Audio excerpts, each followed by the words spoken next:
evening, students. We have learned yesterday the new economic policy 1991. Today's topic is branches of new economic policy. We have learned the features of economic policy 1991 and what is economic policy, what is new economic policy we have known. Today we will learn in detail the branches of new economic policy. The first branch is liberalization, second is privatization, and third is globalization. What is liberalization? Economic reforms that has been occurred in 1991 in the business industry of India, that is called liberalization, or we can say it is a new economic policy. In liberalization, unnecessary restrictions over Indian industry has been abolished, and reduction in tax rates, etc. Many things has been done by the Indian government so that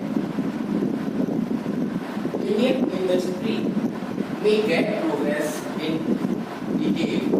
We can say the first point is abolishing licensing requirement in most of the industries except a short list.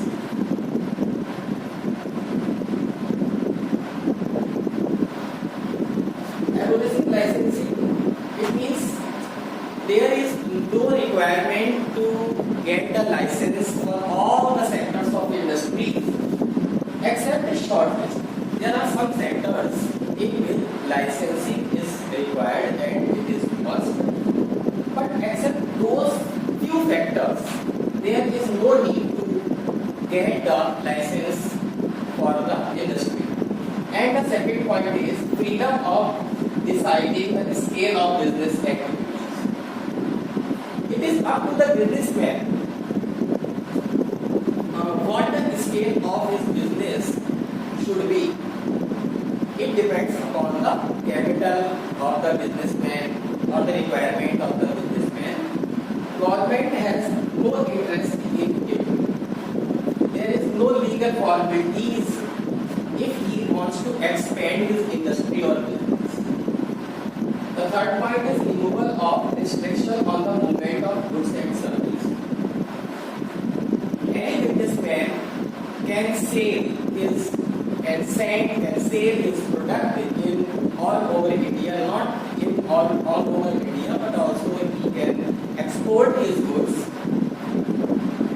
But there are no any type of restriction if he is producing goods in a certain city and he wants to sell his goods in other state. He can easily do this. Government has lose all the restriction. In the past, it was very difficult to sell the goods. There are different type of price, etc. Next point is freedom in fixing price of goods and services. It is also up to the business entity what the price of his goods should be according to his cost and expenses. He will calculate. Government has no interest. Government has not interested in any type of fixing the price. Suppose if the businessman is imposing the extra price, he will suffer. He will suffer in the competition of the market. So it is his duty, it is his right to fix the price of his commodity. Government has no interest in this. And reduction in tax rates. It is the relaxation given by the Indian government because he has reduced the tax rate and lifting unnecessary control over the economy. Government has lifted unnecessary control. Where the control is needed, government has the full authority to control all the industries. But unnecessary control has been removed by the Indian government. And And the next point is simplifying procedure for imports and exports.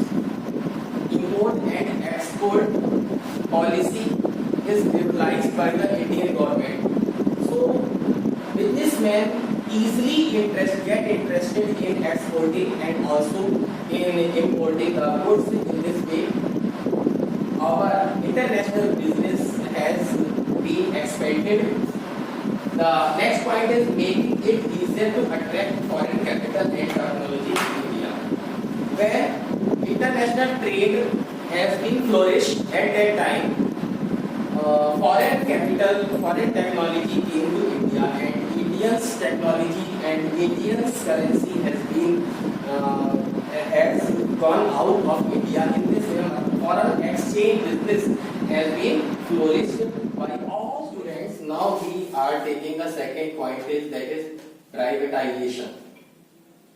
What is privatization and what is the need of this point? The control of all industries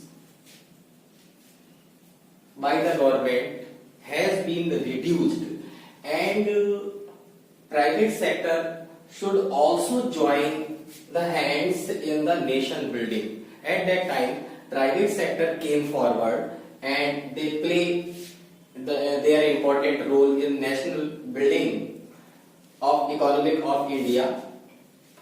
It is also their duty, not only of the government. So privatization came in existence. The first point is to understand the privatization in detail.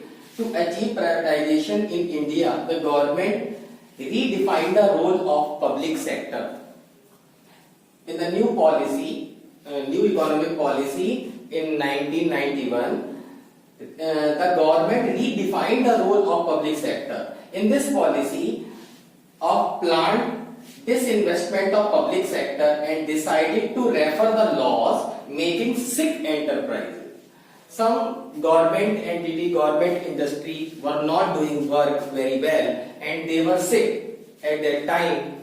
Some private businessmen, capitalists came forward and they proposed before the government if they can take over the charge of those government industry and they will make their condition better, and after doing that the production will come in a huge, and economy of India may be better than today.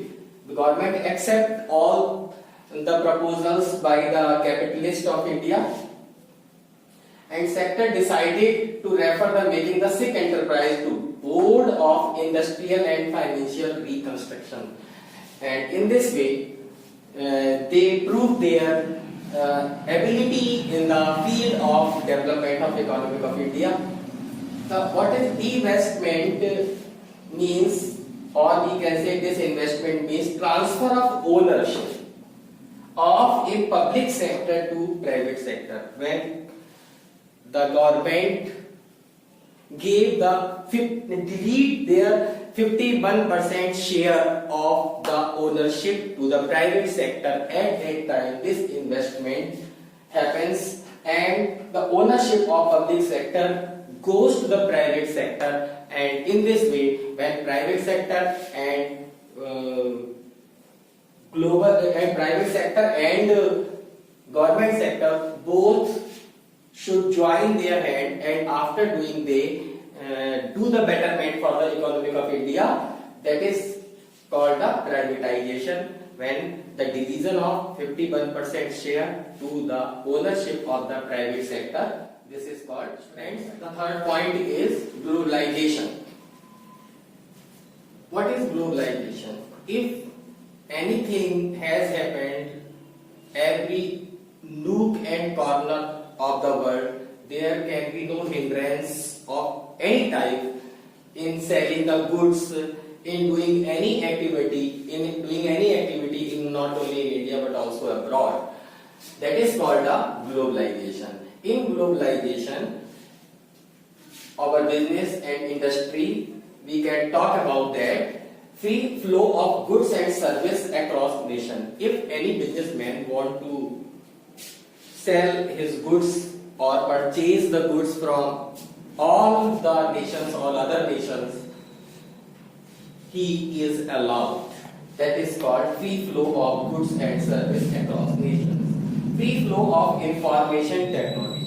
There should be no restrictions of achieving, of getting any technology, any knowledge from the abroad, and any foreigner want to take our knowledge or wisdom or any other thing, any information that just must be valid. That is called free flow.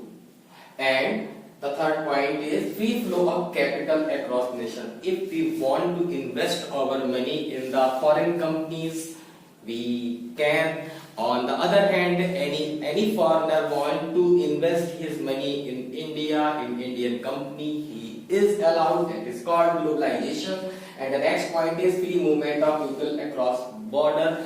If we want to go from out of India and any foreigner want to come to India for any business activity or other activity, that must be legal. That is called a free movement of people across border, and it will also be counted as globalization. And the last point is common acceptable mechanism for settlement of dispute. If two businessmen are entangled in a business, and if there are any type of disputes, there must be a common mechanism. Both the parties should accept that mechanism. That is called globalization. In students, I think you have understood very well what is new economic policy and what is the reform has been done by the Indian government. What are the main branches? Globalization, privatization, and globalization in deeply. Till then, thank you. Stay home, stay safe.